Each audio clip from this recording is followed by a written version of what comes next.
Sure. Okay. I'm gonna, oh, sorry. Sorry. You ready? Okay. I'm gonna call this meeting to order. This is a workshop to review the rezoning consideration of certain parcels throughout the township. Tom, do you want to start, or what do you? Yeah, it's the beat goes on. Right off the bat, our ordinance considerations that I had noticed, we still have gotten some complaints about noise with dirt bikes and things like that, and I'm at a loss what to do with that. I know, as Ron said, we had a new one recently, and it just seems like our hands are tied to help people when they have a complaint. So I had asked Gretchen if there's anything more we can do about it to kind of shore that up where it makes enforcement a little bit more definite and not be as open and subjective. So I haven't, she hasn't had a chance to look at that yet, but I mean, eventually, if there's anything we can do, we have to do it. Yeah, it's hard to enforce noise stuff Yep. like that. That's the problem. Like even a lot of times, even if they call the police, by the time they get there, it's gone. Right. So I'm not really sure. I think the more consistent ones where if a family gets a dirt bike and they keep riding around the neighborhood, just to, or kids, that young age, it's fun for them, and but I guess it becomes a nuisance to the rest of the neighbors because that's kind of. It's not really sporadic. The complaint was they run from the time they get home from school just all night till dark. And it's just, I don't know what to do about it. I'm at a loss. Well, that too, that's why I put in the drilling ordinance that we still owe looking at that. It was written a long time ago and things have changed. Seems like on the last few applications, Range has offered to do more things than even what the ordinance requires. Maybe those should become part of the ordinance, but it really does need updated and looked at. Wait, I'm confused. So are we talking about noise ordinance or drilling? Well, no, I just jumped to the drilling ordinance because that's also a factor in that. And again, they have some special rules that they can operate 24 hours a day. We had the complaints from for the noise ordinance about the transfer or the turnpike work, and again, it seems like we just got in a fight. It cost us money. If Gretchen did say that our ordinance seemed like it was a little bit vague on some of those hours whenever we approached them, and it seems like we had a settlement with them more rather than resolving it. A settlement with one particular project doesn't solve our issue with our noise ordinance, if there is one. Right. I mean, drilling and the turnpike are separate issues from the Right, noise right. ordinance that we But the noise ordinance can address that, especially on, when we have operating hours and things like that. I swear Gretchen wrote an updated, I'm sorry. Say I it again? can't hear you. Wait. Can you talk into your microphone? I can't hear you. It's a temporary inconvenience It's still. for permanent improvement. We had those problems with operating hours and things like that with that company. And like I said, we didn't resolve anything. We just got a settlement, and they honored them to a point. But, we still just, neighbors lived with that, and we were kind of helpless to say, Right. I mean, I understand what you're saying, Darlene, but that was more than temporary. That turnpike Yeah, disturbance. the turnpike was temporary, and so was But it was drilling. years, that was 3 years That in was the, 3 Yeah, years. well, making. but still, it's a temporary inconvenience. I Right. mean, because how long does it take to build a highway? It takes a while. But the thing is, we had some ordinance in place about operating hours, and we still had a fight with them about that. And it seems like we had to go to court. That was over Cherry Brook and places like that. Yeah, okay, but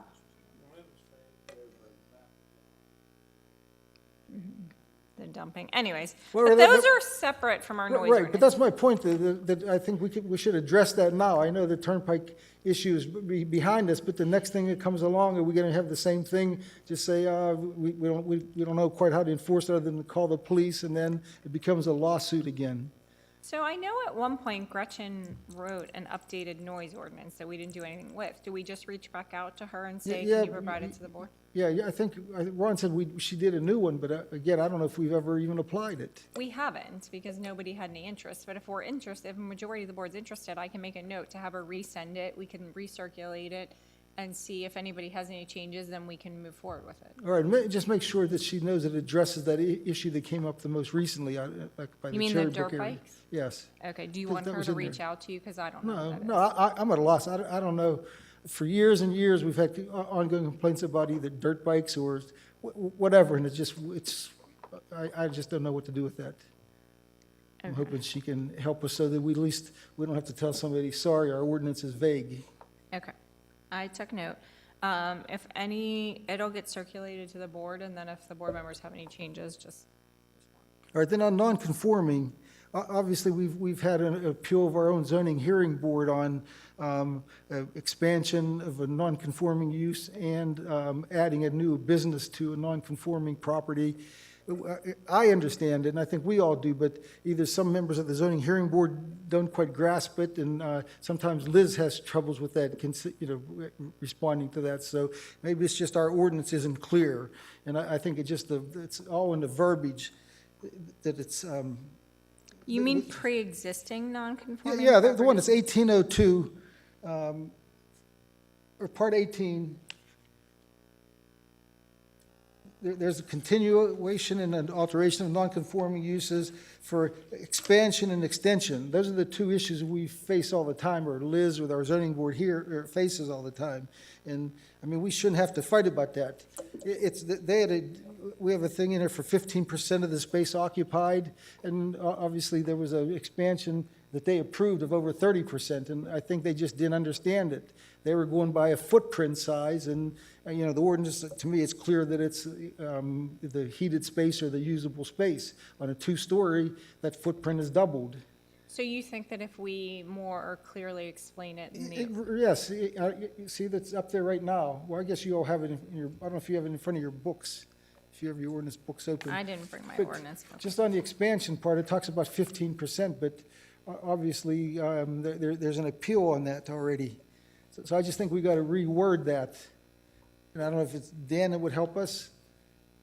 Dan, do you want to do it, or do you want me to ask Gretchen? On the non-conformity side, I'll be glad. To make it just clear, Yeah. that it's there's no question on what it says. Right. Right.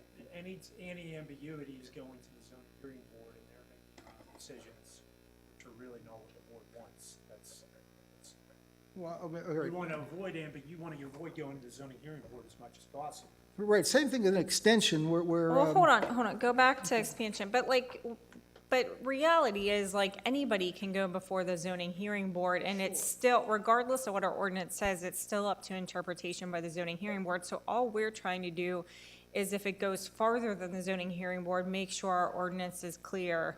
Exactly. Yeah, so that the zoning hearing board doesn't get away with whatever it is. Or we don't want to Or- fight, we don't want to fight right. our own zoning hearing board. Right. That's embarrassing, actually. Right, I gotcha. And even Okay. that last part under expansion, no new non-conforming uses added to the premises. That's a condition, that you can't add it, but for some reason, they interpret that adding an office to a warehouse it wasn't a new, or wasn't adding a new non-conforming use. Right. Gotcha, okay. So Dan, you'll work on those and then circulate them to the board for consideration? Okay, now, we've always had problems with, I guess on West End especially, the contractor's office, where the guy that was up there, I was at the zoning hearing board, and his words were, we're not storing equipment there, we're just parking it there. So I don't know if he thought he was just BSing us, or in his mind, parking it there isn't the same as storing it there. But he was going to keep it overnight. He had 4 excavators, 2 backhoes, 2 stake bed trucks, a dump truck, and all this other, whatever he said. But he says, I'm just keeping it there, I'm not storing it there. And our ordinance says, the original definition, I think, just under definitions, then I ask you to bring up. That's a contractor's yard. Right? Right, but again, he said he's not a contractor. It's not a contractor's So that yard. equipment, I'd say. it's Well, I know, that's why I wrote something up just to clarify that storage or staging or occupying. Like I said, maybe he deep down believed that parking his equipment there isn't storing it there.